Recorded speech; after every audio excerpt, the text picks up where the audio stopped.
கர்த்தர் நல்லவர், நீங்கள் கர்த்தரால் ஆசீர்வதிக்கப்பட்டவர்கள்.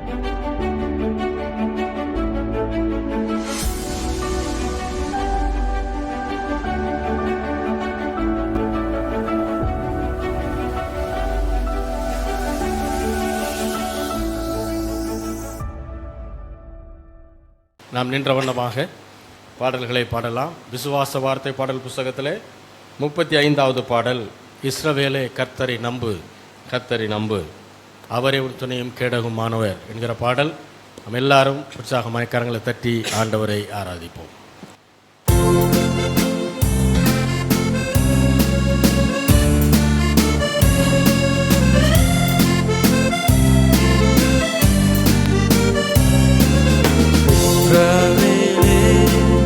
கர்த்தரை நம்பு, கர்த்தரை நம்பு, கர்த்தரை நம்பு, இஸ்ரவேலே அவரும் துணையும் கேடகம்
அல்லேலூயா.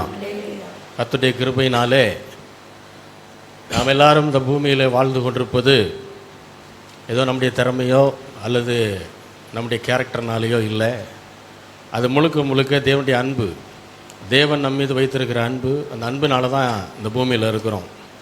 ஆனால் அந்த பூமியில் இருக்கும்போதே சிலர் என்ன பண்ணுறாங்க, தங்களுடைய சுயநீதி, தங்களுடைய சுய பரிசுத்தம், தங்களுடைய சுயம் எல்லாவற்றையும் என்ன செய்கிறாங்க, சுய பரிதாபம் எல்லாத்தையும் காமிக்கிறது.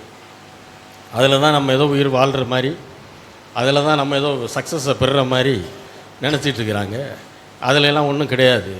கர்த்தருடைய கிருபை, அல்லேலூயா, அவருடைய அன்பு, அவருடைய பேரன்பு, இன்னும் கரெக்டாக சொல்லணுன்னா அவருடைய பேரன்பு. அந்த பேரன்பில் தான் உயிர் வாழ்கிறோம், வெற்றிகளை பெறுகிறோம், இன்னும் பல நன்மையான காரியங்களை சுதந்திரிக்கிறோம். அல்லேலூயா, அல்லேலூயா. அதில் தான் சொல்லுவேன், நாம் நல்லவர்களாக இருக்கிறதுனால ஆண்டவர் நம்மளை தேர்ந்தெடுக்கலை, அவர் நல்லவராக இருக்கிறதுனால நம்மை தேர்ந்தெடுத்திருக்கிறார். அல்லேலூயா, அல்லேலூயா. ஆகையினால தான் இஸ்ரவேலே கர்த்தரை நம்புன்னு சொன்னார். இஸ்ரவேல் ஜனங்கள் மாதிரி ஆண்டவரை விசுவாசிக்காமல் இருந்த ஜனங்கள் வேறு யாருமே கிடையாது.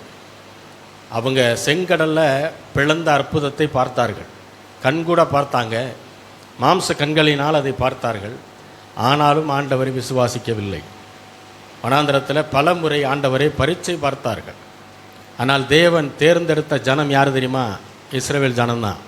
அந்த ஜனம் ஆண்டவரை சரியாக விசுவாசிக்க மாட்டாங்கன்னு ஆண்டவருக்கு நல்லாவே தெரியும். அல்லேலூயா. அந்த ஜனங்கள் ஆண்டவரை பரீட்சை பார்ப்பார்கள் என்று ஆண்டவருக்கு நல்லாவே தெரியும். ஆனாலும் தேவன் அவர்களை தான் தேர்ந்தெடுத்தார். அல்லேலூயா.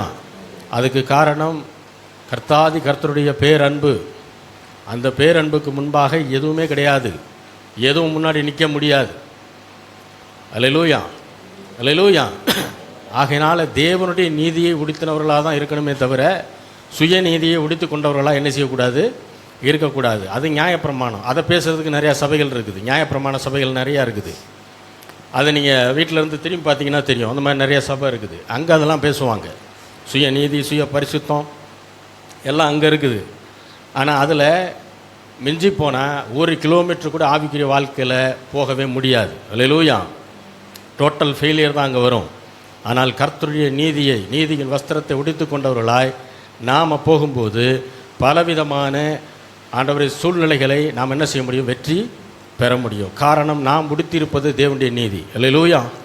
ஆகையால தான் இஸ்ரவேலே கர்த்தரை நம்புன்னு சொன்னார். மோசே என்ன சொன்னார்? இஸ்ரவேலே கர்த்தரை நம்பு, ஏன்னா அவர் தான் உன்னுடைய கேடகம், அவர் தான் உன்னுடைய அடைக்கலம்னு சொன்னார். நீ அடைக்கலம்னு எகிப்தை நினச்சிக்கிட்டு இருக்கிற, அது கிடையாது. நீ அடைக்கலம்னு உன் வேலையை நினச்சிட்டு இருக்கிற, அது கிடையாது. நீ அடைக்கலம்னு நினச்சி உன் படிப்பை நினச்சிக்கிட்டு இருக்கிற, அது கிடையாது. அடைக்கலம்னு நீ உன் பரிசுத்தத்தை நினச்சிக்கிட்டு இருக்க, அதுவும் கிடையாது. அல்லேலூயா. உன் பரிசுத்தம்னா ஆண்டவருக்கு முன்னாடி கந்தையும் குப்பை. அந்த குப்பையை தூக்கிட்டு என்ன செய்யக்கூடாது, இந்த சர்ச்சுக்குள்ளே வரக்கூடாது. இந்த சர்ச்சுக்குள்ளே வர்றீன்னா தேவ நீதி, தேவனுடைய பரிசுத்தம், தேவன் கொடுக்கிற அந்த நீதியின் வஸ்திரத்தை உடுத்தினவர்களாக தான் இங்கே வரணும். அல்லேலூயா, அல்லேலூயா. தொடர்ந்து பாடலாம். பாட்டு புஸ்தகத்தில், விசுவாச வார்த்தை பாடல் புஸ்தகத்தில் 28வது பாடல். உன்னதரின் மறைவில் சர்வ வல்லவரின் நிழலில் தங்கிடுவேன், அஞ்சிடேனே, தம் சிறகாலை மூடிடுவார், தேவன் என் அடைக்கலமே. தேவன் தான் நம்முடைய அடைக்கலம். அல்லேலூயா. இதை உணர்ந்த கூட்டம்தான் ஆவிக்குரிய ரீதியில் ஆண்டவர் ஆராதிக்க முடியும். ஆண்டவரே நான் ஒன்றும் கிடையாது, நீங்கள் தான் எல்லான்னு சொல்லி தன்னைத்தானே தாழ்த்தி வெறுமையாக்கி ஆண்டவரை ஆராதிக்க முடியும்.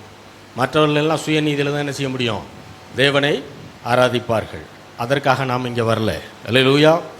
எல்லாரும் பாடுவோம். தெரிந்த பாடல் உற்சாகமாய் கரங்களை தட்டி நாம் பாடுவோம்.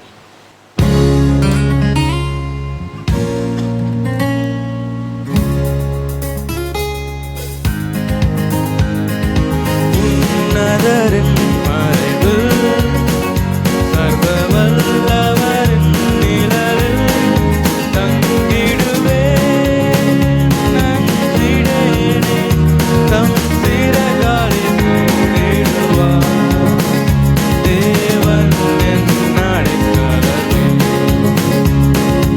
உன்னதரின் மறைவில் சர்வ வல்லவரின் நிழலில் தங்கிடுவேன், அஞ்சிடேனே, தம் சிறகாலில்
அல்லேலூயா. நான் கர்த்தரை நோக்கிடுவேன் என் அடைக்கலம் என்று சொல்லுவேன். தாவீது தான் சொல்றாரு. அதை ஒரு வாயை திறந்து சொல்லுவார் பாருங்க. தேவன் என்னுடைய அடைக்கலம், என்னுடைய கோட்டை, நான் நம்பி இருக்கிறவ, என்னுடைய துருகம் அப்படின்னு நான் சொல்லுவேன்னு சொல்லுவார். யார்கிட்ட சொல்லுவாரா? யாருமே இல்லாதப்பையும் சொல்லுவார். அல்லேலூயா, அல்லேலூயா. ஏன்னா அவர் அதிகமாக இருந்தது தனியாக தான். அவர் யாரு கூடயும் சேர்ந்து இல்லை. அவர் அதிகமான நேரம் தனியாக தான் இருந்தார். ஆடுகள் கூட இருந்தார். தன்னுடைய ஆத்மா கூட தான் அதிகமாக பேசுவார். அவர் மற்றவர்களோடு பேசினதை காட்டிலும் ஆத்மா கூட அதிகமாக பேசுகிறாரு. அவருடைய ஆத்மா சமயத்தில் மறந்துடுது. அப்போ சொல்கிறாரு, நான் கர்த்தரை நோக்கி என்ன சொல்லுவேன்? நீர் என்னுடைய அடைக்கலம், நீர் என்னுடைய கோட்டை, நான் நம்பி இருக்கிறவ, என்னுடைய துருகம் அப்படின்னு நான் என்ன செய்வேனா சொல்லுவேன். சொல்லும்போது அது நடக்குது பாருங்க.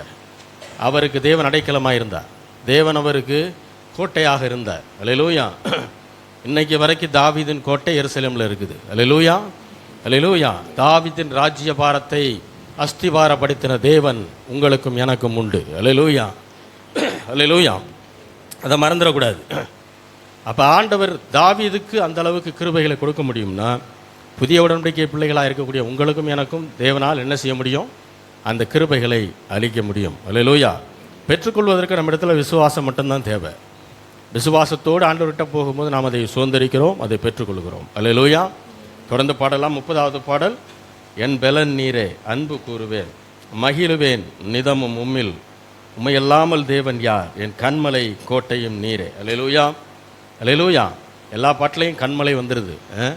கண்மலை கோட்டைங்கிற வார்த்தை வருது. இன்றைக்கி பாடின பாட்டு நம்ம அதை நினச்சி எடுக்கலை.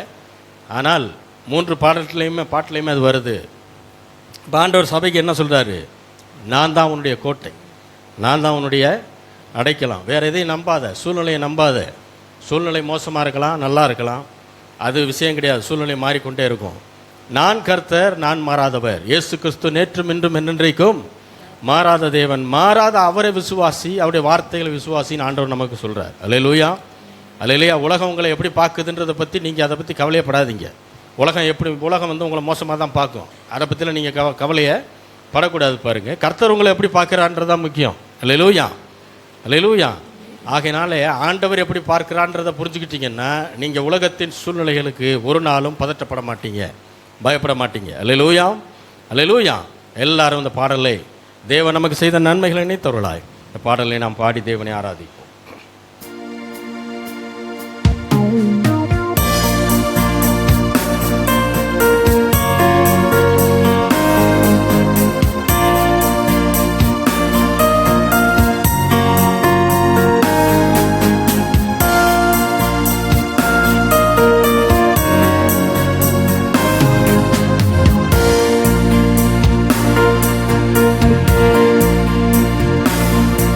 என் பலன்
வெற்றி கொடியேற்றுவே.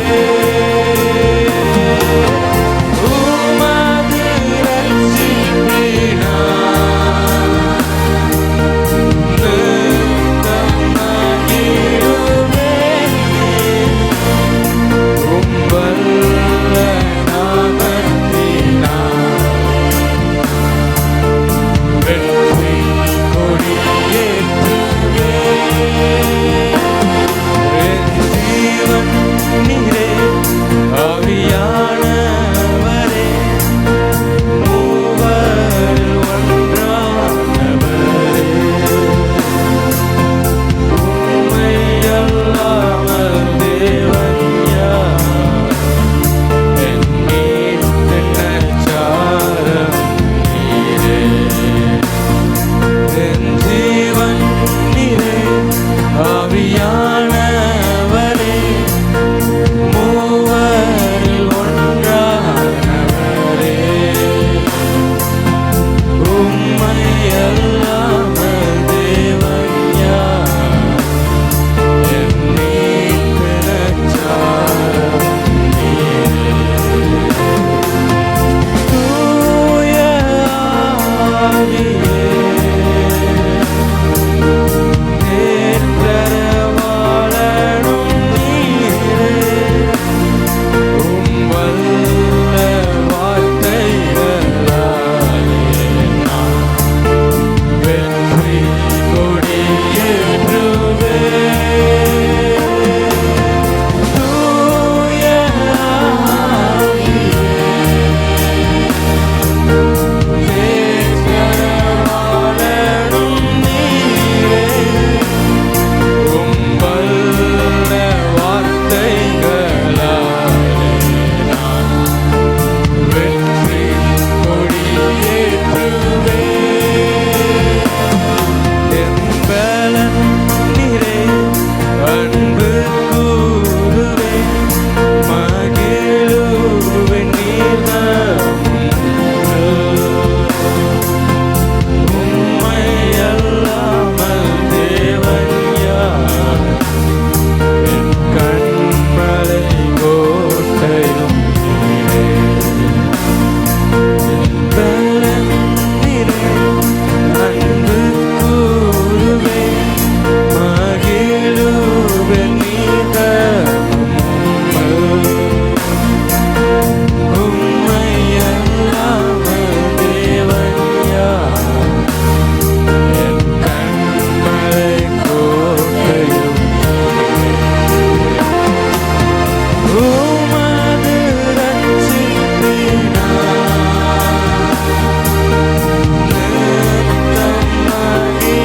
நித்தமாகிடுவேனே. உம்பல்ல நாமத்தினால் வெற்றி கொடியேற்றுவேன். உமது ரட்சிப்பினால்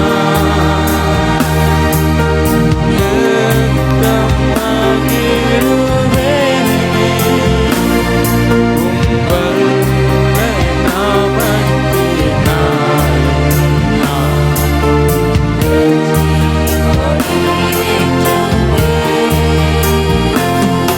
என் ஜீவன் நீரே, ஆவியானவரே, மூவரில் ஒன்றானவரே, உம்மை அல்லாமல் தேவன் யார்? என் மீட்பின் நற்சாரம் நீரே. என் ஜீவன் நீரே, ஆவியானவரே, மூவரில்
ஆண்டவராகிய இயேசு கிறிஸ்துவின் நாமத்தில் மட்டும் வருகிறோம் பிதாவே. தேவரீர் எங்களுக்கு பாராட்டின நன்மைகளுக்காக நம்முடைய கிருபைகளுக்காக நன்றி செலுத்துகிறோம். இருதயத்தின் ஆழத்திலிருந்து உம்மை ஆராதிக்க தேவன் எங்களுக்கு செய்த கிருபைகளுக்காக நன்றி ஆண்டவரே. கொடுத்த தாளந்துகளுக்காக நன்றி. மீதியான பகுதிகளை நீர் ஆட்கொண்டு வழிநடத்துவீராக. ஆசீர்வதியும். இயேசுவின் நாமத்தில் வேண்டிக் கொள்கிறோம் எங்கள் ஜீவனுள்ள நல்ல பிதாவே. ஆமென்.